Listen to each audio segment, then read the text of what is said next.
Assalamualaikum warahmatullahi wabarakatuh. Kami dari kelompok 13 ingin menjelaskan materi tentang konsep pengembangan. Perkenalkan, nama saya Rifki Fadilah dan rekan saya ada Salva Fauzia dan Hana Nurhanifah. Pengertian pengembangan.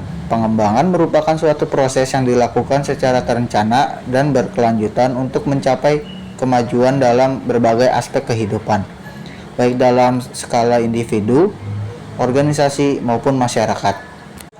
Dalam konteks yang luas, konsep pengembangan mencakup aspek sosial, ekonomi, pendidikan, teknologi, hingga lingkungan.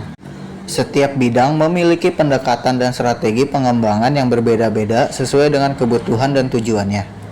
Selanjutnya, ada jenis-jenis pengembangan. Menurut Henry Shimamura pada tahun 2006, halaman 278, dalam bukunya menjelaskan ada 5 jenis pelatihan yang dapat diselenggarakan. Yang pertama ada pelatihan keahlian atau skills training. Kedua ada pelatihan ulang. Pelatihan ulang ini terdiri dari 3 pelatihan, yaitu pelatihan fungsional, pelatihan tim, dan pelatihan kreativitas.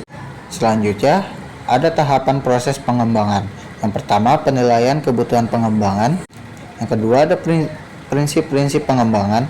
Ketiga perumusan tujuan pengembangan. Yang keempat merancang dan menyeleksi prosedur pengembangan. Sekian dari saya. Selanjutnya akan dibacakan oleh rekan saya, yaitu Hana. Terima kasih.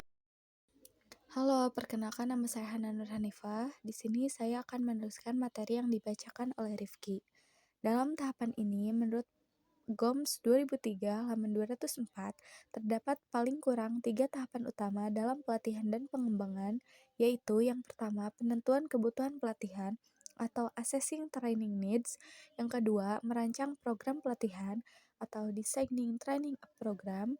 Yang ketiga, evaluasi program pelatihan. Selanjutnya ada tujuan pengembangan. Yang pertama, meningkatkan kinerja karyawan yang bekerja tidak memuaskan. Yang kedua, memperbarui keterampilan karyawan seiring kemajuan teknologi. Yang ketiga, mengurangi waktu belajar karyawan baru agar kompeten dalam pekerjaan. Yang keempat, membantu memecahkan masalah operasional. Yang kelima, mempersiapkan karyawan untuk promosi. Yang keenam, mengorientasikan karyawan pada organisasi. Yang ketujuh, memenuhi kebutuhan pertumbuhan pribadi. Selanjutnya ada manfaat pengembangan. Beberapa manfaat nyata yang diambil dari program pelatihan dan pengembangan menurut Henry Shimamura adalah: yang pertama, meningkatkan kuantitas dan kualitas produktivitas. Yang kedua, mengurangi waktu pelajar yang diperlukan karyawan untuk mencapai standar kinerja yang dapat diterima. Yang ketiga, membentuk sikap, loyalitas, dan kerjasama yang lebih menguntungkan. Yang keempat, memenuhi kebutuhan perencanaan sumber daya manusia. Yang kelima, mengurangi frekuensi dan biaya kecelakaan kerja. Yang keenam, membantu karyawan dalam peningkatan dan pengembangan pribadi mereka. Materi selanjutnya akan disampaikan oleh teman saya Salva. Terima kasih. Selanjutnya saya akan membacakan teknik-teknik pelatihan. Tujuan dari inisiatif pelatihan dan pengembangan adalah untuk meningkatkan produktivitas, menurunkan tingkat ketidakhadiran dan pergantian karyawan, serta meningkatkan kepuasan kerja. Program latihan manajemen terbagi menjadi 2 kelompok utama, yaitu 1. Metode praktis atau on-the-job training. Kedua, teknik-teknik presentasi informasi dan metode simulasi atau off-the-job training. Selanjutnya, contoh soal yaitu motor Honda Company atau biasa dikenal sebagai Honda didirikan di Sairo Honda pada 24 September 1948. Adalah sebuah perusahaan multinasional asal Jepang yang memproduksi mobil, sepeda motor, dan peralatan daya. Perusahaan ini berkantor pusat di Minato, Tokyo, Jepang.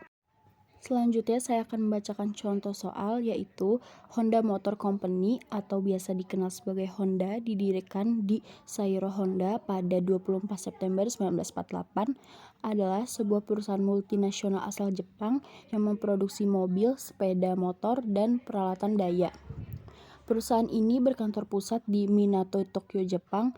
Honda telah menjadi produsen sepeda motor terbesar di dunia sejak 1959 dengan berhasil memproduksi 400 juta unit sepeda motor hingga akhir tahun 2019 dan merupakan produsen mobil terbesar ke-8 di dunia pada tahun 2015.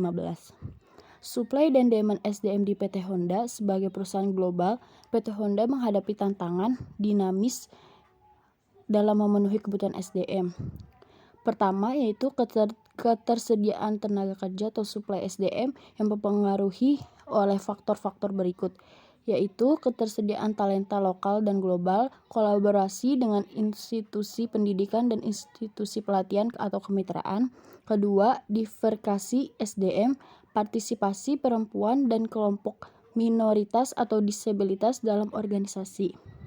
Yang B, kebutuhan tenaga kerja atau demand SDM yang mempengaruhi faktor-faktor berikut.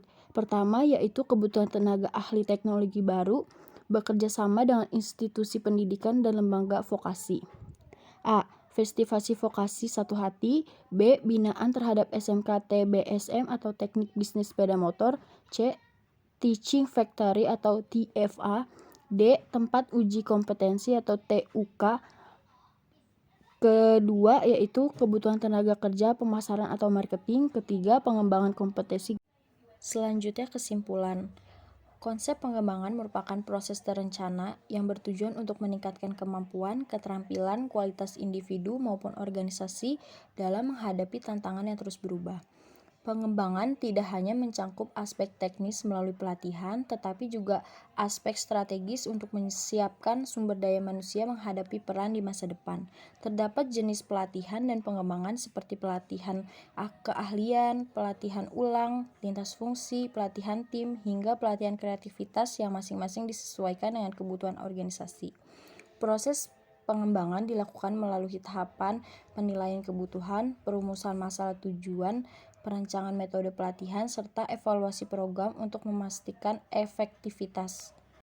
Cukup sekian presentasi dari kami, kurang lebihnya mohon maaf. Wassalamualaikum warahmatullahi wabarakatuh.